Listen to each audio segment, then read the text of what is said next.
بسم اللہ الرحمن الرحیم۔ آپ وکاس دیویا کیرتی سر کے بارے میں جانتے ہوں گے۔ درشٹی IAS کوچنگ کے فاؤنڈر ہیں، پڑھاتے بھی ہیں، لیکچرار ہیں، آتھر بھی ہیں، اور انٹلیکچوئلس کے درمیان ان کا اچھا امیج ہے۔ IAS IPS جیسے لوگ ان کو سنتے ہیں، ان کی بات کو صحیح مانتے ہیں اور اپنے اپنے سرکل میں پھیلاتے بھی ہوں گے۔ انہوں نے مسلم پرسنل لاء کے تعلق سے ایک ویڈیو بنائی اور اس میں انہوں نے غلط انفارمیشن شیئر کی۔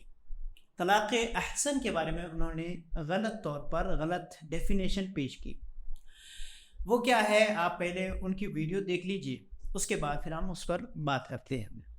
جو طلاق احسن ہے اس میں کیا ہے کہ پرش جیون میں 3 بار طلاق شبد کا اچارن کرے گا۔ ایک بار کر دیا پھر شانت ہو گیا۔ جیسے مان لیجئے کہ 20 کی عمر میں شادی ہوئی، 28 کی عمر میں پہلی بار اس کو بہت ایسا لگا کہ ہمیں الگ ہو جانا چاہیے، اس نے ایک شبد بول دیا طلاق، اور پھر چپ ہو گیا۔ اس کے بعد 10 سال تک بولا ہی نہیں۔ اس کی پتنی بھی سمجھ گئی کہ چیزیں ٹھیک نہیں ہیں، اس نے بھی پریاس کیا ٹھیک کرنے کا۔ 5 7 8 10 سال کے بعد اس کو پھر ایک بار بہت دقت لگنے لگا کہ ہم ساتھ میں نہیں چل پائیں گے، تو اس نے پھر سے بول دیا طلاق۔ اور مان لیجئے جیون کے 60ویں ورش میں اس نے تیسری بار بولا طلاق، تو طلاق جو ہوگا یہاں آ کر مکمل ہوا، پورا ہوا۔ اور جب تیسری بار بولا یہاں جو ہے، یہاں 3 مہینے کی جو اودھی ہے وہ عدت کی اودھی ہوگی۔ صحیح کیا ہے وہ ہم فتویٰ عالمگیریہ کے حوالے سے پیش کرتے ہیں۔ فتویٰ عالمگیریہ کا حوالہ ہم اس لیے دے رہے ہیں چونکہ انہوں نے ہی اس ویڈیو میں اور ایک یونیفارم سول کوڈ کی ویڈیو ہے، اس میں دونوں میں فتویٰ عالمگیریہ کا ذکر کیا ہے۔ اسی وجہ سے میں فتویٰ عالمگیریہ کا حوالہ دے رہا ہوں۔ اس میں لکھا ہے فتویٰ عالمگیریہ فرسٹ ویلیوم پیج نمبر 382، اس میں ہے فَالْأَحْسَنُ أَن يُطَلِّقَ امْرَأَتَهُ وَاحِدَةً رَجْعِيَّةً فِي طُهْرٍ لَمْ يُجَامِعْهَا فِيهِ ثُمَّ يَتْرُكَهَا حَتَّى تَنْقَضِيَ عِدَّتُهَا۔ اس کا معنی یہ ہے کہ طلاق احسن یہ کہ مرد اپنی عورت کو ایک طلاق رجعی دے طہر کی حالت میں، یعنی جس میں پیریڈ نہ آتا، اور ساتھ میں اس پیریڈ میں وہ فزیکل ریلیشن شپ بھی نہ بنایا، یہ ہے طلاق احسن۔ اس کا فائدہ یہ ہے کہ اگر مرد چاہے تو اسی عدت کے درمیان رجوع کر سکتا ہے، نکاح کی ضرورت نہیں ہوگی اور نہ حنانے کی ضرورت ہوگی۔ یہ طلاق احسن ہے۔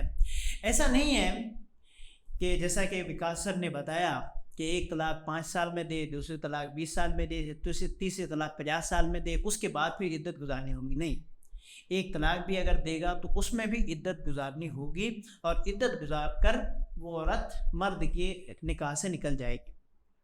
یہ غلط انفارمیشن ہے۔ حلالہ کو سمجھنے کے لیے طلاق کو سمجھنا ضروری ہے۔ اسلام میں ایسا نہیں ہے کہ مرد جتنی مرتبہ چاہے اپنی بیوی کو طلاق دے اور دوبارہ رجوع کر لے، اور دوبارہ کہے کہ آؤ ہم ساتھ میں رہتے ہیں، شادی کرتے ہیں، دونوں ساتھ میں رہیں گے۔ یہ حق مرد کو پوری زندگی میں صرف 2 مرتبہ حاصل ہے، اور وہ بھی اس صورت میں جب ایک مرتبہ طلاق دے، ایک طلاق دے تو دوبارہ رجوع کر سکتا ہے، نکاح کے بغیر، حلالہ کے بغیر، اگر عدت کے درمیان ہو تو۔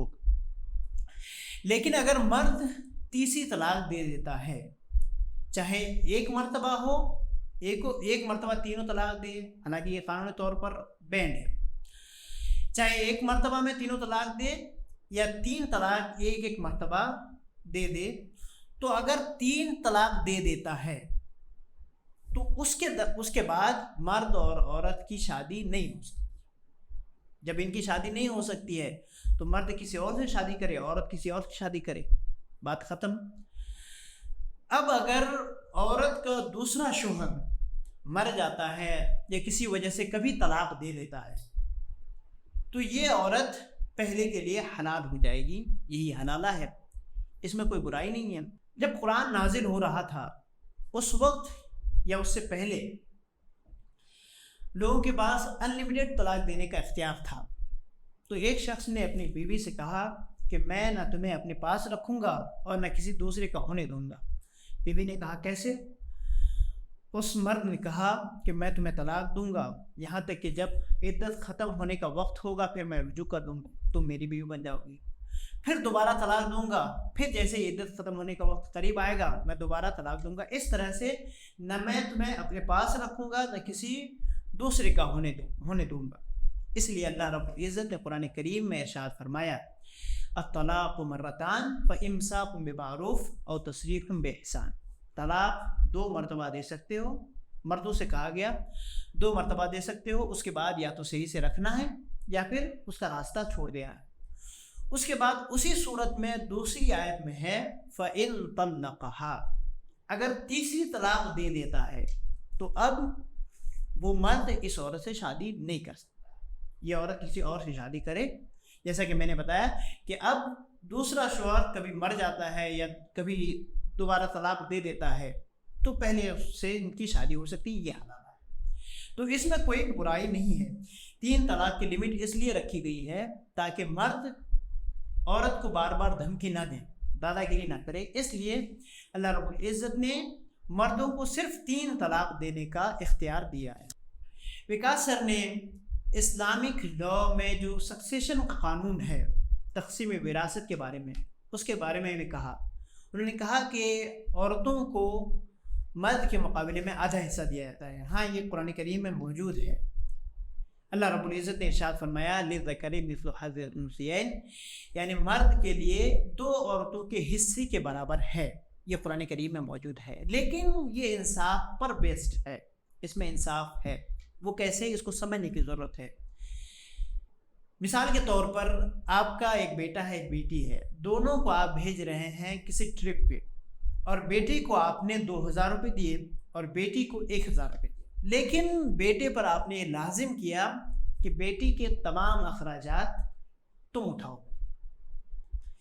ظاہری طور پر ایسا لگ رہا ہے کہ بیٹے کو ڈبل دیا گیا ہے، 2000 روپے دیے گئے ہیں اور بیٹی کو 1000 روپے دیا گیا ہے، لیکن چونکہ بیٹی کے اوپر اپنی ذمہ داری بھی ہے اور بیٹی کی ذمہ داری بھی ہے، اس لیے اس پر ڈبل ذمہ داری ہے۔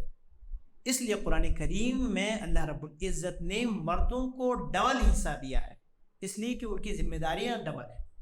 عورتوں کی ذمہ داری، ان کی اپنی ذمہ داری بھی مرد کے اوپر ہے، اس لیے ان کا کوئی خرچ نہیں ہے اگر ظاہر طور پر دیکھا جائے تو۔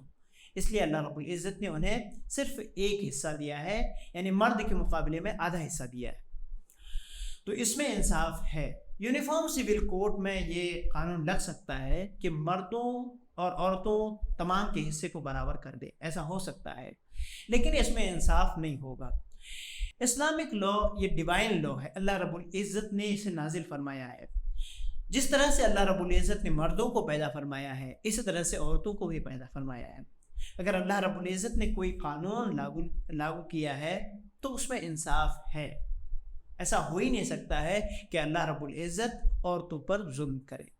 اللہ رب العزت ہمیں اسلامی قانون کے مطابق زندگی گزارنے کی توفیق عطا فرمائے۔